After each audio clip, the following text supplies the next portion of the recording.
भगवान श्री कृष्ण कहते हैं कि 4 प्रकार का भोजन करने से मनुष्य की आयु कम होती है। दोस्तों, क्या पति और पत्नी दोनों एक साथ बैठकर एक ही थाली में भोजन कर सकते हैं?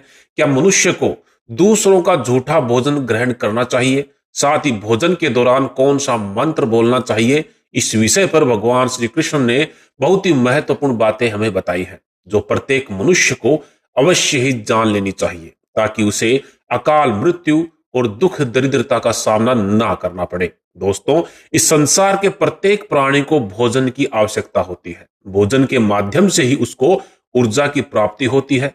हर पशु और प्राणी के लिए अलग अलग प्रकार के भोजन की जरूरत होती है। पशु भी अपना भोजन ग्रहण करते समय ईश्वर के नियमों का पालन करते हैं। इसी प्रकार शास्त्रों में मनुष्य के लिए भी भोजन ग्रहण करने के कई नियम बनाए गए हैं। यदि इन नियमों का पालन सही तरीके से किया जाए तो मनुष्य दीर्घायु होता है और ईश्वर की कृपा भी प्राप्त होती है। हमारे शास्त्रों में भोजन की सही दिशा और भोजन के प्रकार, भोजन करने का सही समय आदि इन विषयों पर महत्वपूर्ण नियम बताए गए हैं। भगवान श्री कृष्ण ने भगवत गीता में मनुष्य को भोजन करने संबंधित बहुत ही महत्वपूर्ण उपदेश दिए हैं।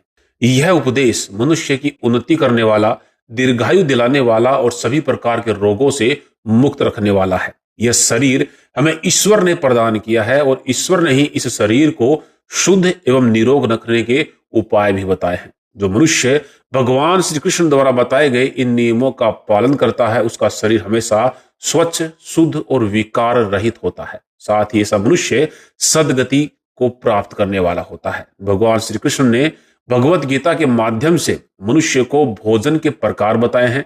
किस प्रकार के भोजन से मनुष्य की प्रकृति क्रोधित, क्रूर और राक्षसी बनती है और किस प्रकार का भोजन करने से व्यक्ति सदाचारी, विनम्र और दूसरों के मन पर विजय प्राप्त करने वाला बनता है। मनुष्य जिस प्रकार का भोजन करता है उसे उसी प्रकार का शरीर और विचार भी प्राप्त होते हैं।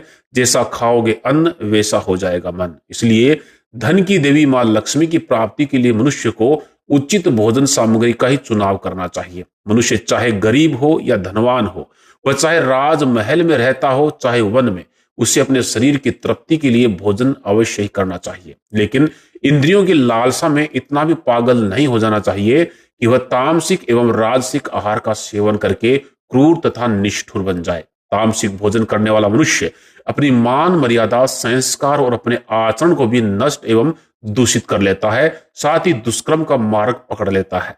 राजसिक भोजन करने वाला व्यक्ति क्रोधी, आलसी और हिंसक बन जाता है। परंतु जो व्यक्ति ईश्वर का नाम लेकर सात्विक आहार लेता है, उसका मन पवित्र और सुंदर हो जाता है। ऐसे मनुष्य के शरीर में भगवान सदैव निवास करते हैं। वास्तुशास्त्र में भी बताया गया है कि मनुष्य को किस दिशा में बैठकर भोजन करना चाहिए और भोजन करते समय उसका मुख कौन सी दिशा में होना चाहिए। भोजन शुरू करने से पूर्व मनुष्य को कौन सा मंत्र बोलना चाहिए और भोजन करने के पश्चात उसे क्या कार्य करना चाहिए। ऐसी कई महत्वपूर्ण बातें वास्तुशास्त्र में बताई गई हैं। दोस्तों, आज के इस वीडियो में हम आपको इसी महत्वपूर्ण विषय पर जानकारी देने वाले हैं। यदि भोजन करते समय कोई अतिथि आ जाए तो सबसे पहले उसका स्वागत करके, आसन दे करके उसको भोजन करवाएं, क्योंकि जिसके घर से अतिथि निराश होकर के लौट जाता है तो वो आपको अपने पाप कर्म देकर आपके शुभ कर्मों को अपने साथ ले जाता है। अगर भोजन करते समय परिवार के सभी लोग सही दिशा का ध्यान रखते हैं तो घर से क्लेश, दुख और दरिद्रता भी नष्ट हो जाती है और मां लक्ष्मी की कृपा से घर में सुख समृद्धि भी आती है। इसके साथ ही घर के सभी सदस्यों का स्वास्थ्य भी ठीक रहता है। इसलिए वास्तुशास्त्र में बताई गई इस महत्वपूर्ण जानकारी पे हमें अवश्य ही ध्यान देना चाहिए। और दोस्तों, विष्णु पुराण के अनुसार भोजन शुरू करने से पहले थोड़ा सा अन्न भूमि पर अवश्य रखना चाहिए, ताकि पशु, पक्षी, प्रेत, पिशाच, दैत्य जो अपने कर्म बंधन में बंधे हुए हैं, उन सभी को अन्न की प्राप्ति हो सके। श्री कृष्ण कहते हैं कि मनुष्य को पिता के घर में रहने वाली विवाहित कन्या, दुखिया और गर्भ धारण की हुई स्त्री, बच्चे और बुजुर्गों को भोजन कराने के बाद ही स्वयं भोजन ग्रहण करना चाहिए।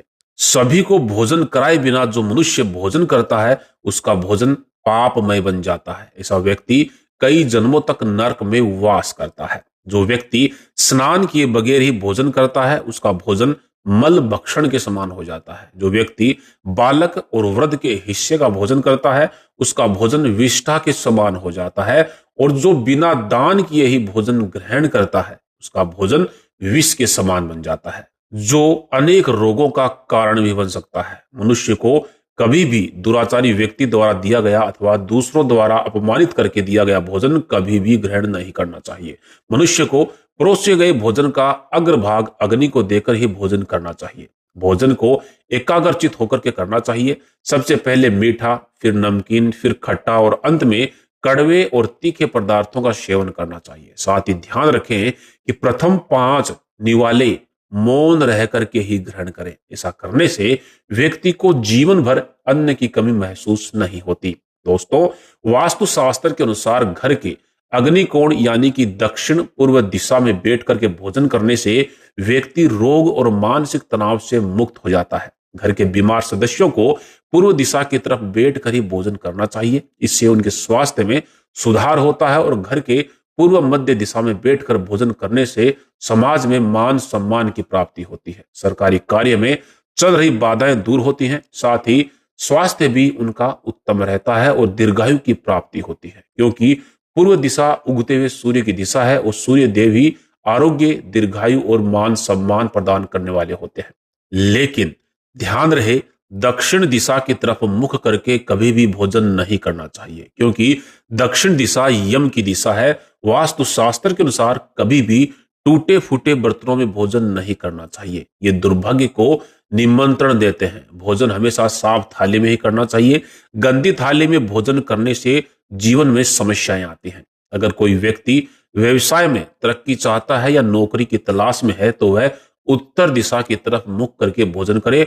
उत्तर दिशा भगवान कुबेर और बुध की दिशा है, अतः ऐसा करने से उस व्यक्ति को कार्य में सफलता अवश्य ही प्राप्त होती है। भोजन का अपव्यय करना शास्त्रों में अनर्थ माना गया है, इसीलिए जितना आवश्यक हो उतना ही भोजन थाली में ले। अगर कोई व्यक्ति आपके साथ भोजन कर रहा हो तो उसका भोजन समाप्त होने तक आपको उठकर नहीं जाना चाहिए। इससे माता अन्नपूर्णा नाराज हो जाती है। एकादशी के दिन तामसिक भोजन ग्रहण ना करें। शास्त्रों के अनुसार जो मनुष्य एकादशी के दिन तामसिक अन्न अर्थात मांस, मिदरा आदि का सेवन करता है तो लक्ष्मी उसको छोड़ करके चली जाती है। भोजन के बाद थाली में हाथ धोना अनुचित माना गया है। थाली में हाथ धोने से अन्न का अपमान होता है और थाली में हाथ धोने वाले लोग नीच योनि में जन्म लेते हैं।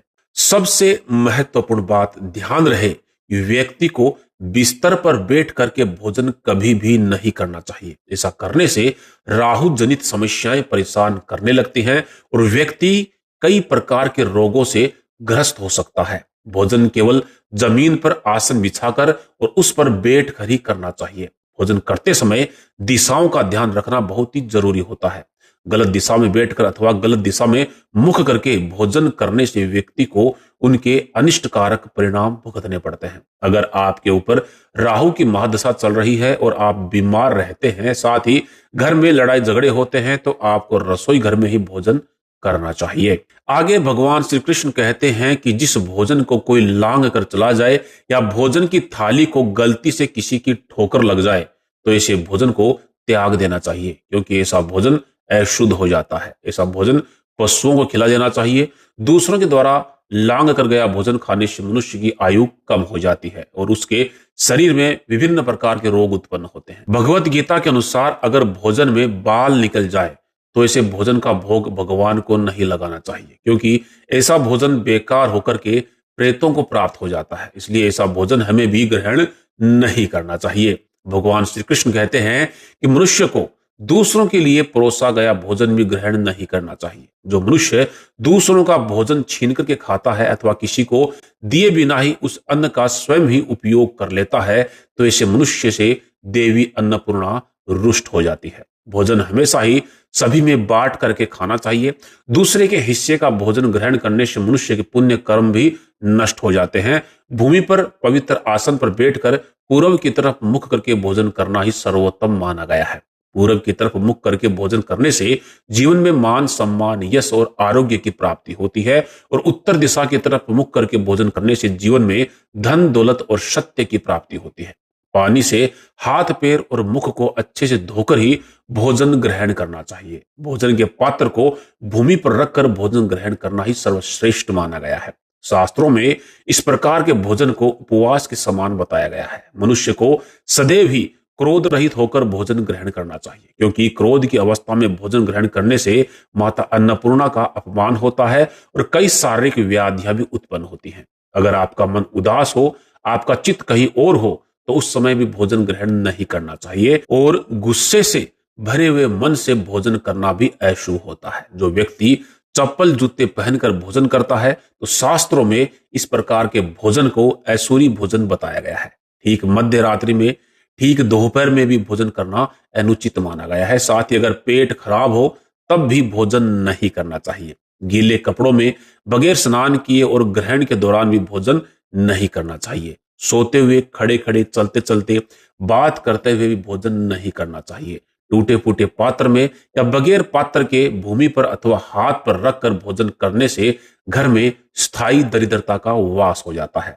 भोजन करते समय बीच में वैदिक मंत्रों का उच्चारण नहीं करना चाहिए। शास्त्रों के अनुसार एक स्त्री को पति के भोजन करने के बाद ही भोजन ग्रहण करना चाहिए। अगर पति घर से दूर गया हो तो पत्नी को पति का ध्यान करके भोजन ग्रहण करना चाहिए, जिससे पति की आयु लंबी होती है और स्त्री सदा सुहागिन बनी रहती है। पति से पहले भोजन करना शास्त्रों के अनुसार अशुभ माना गया है।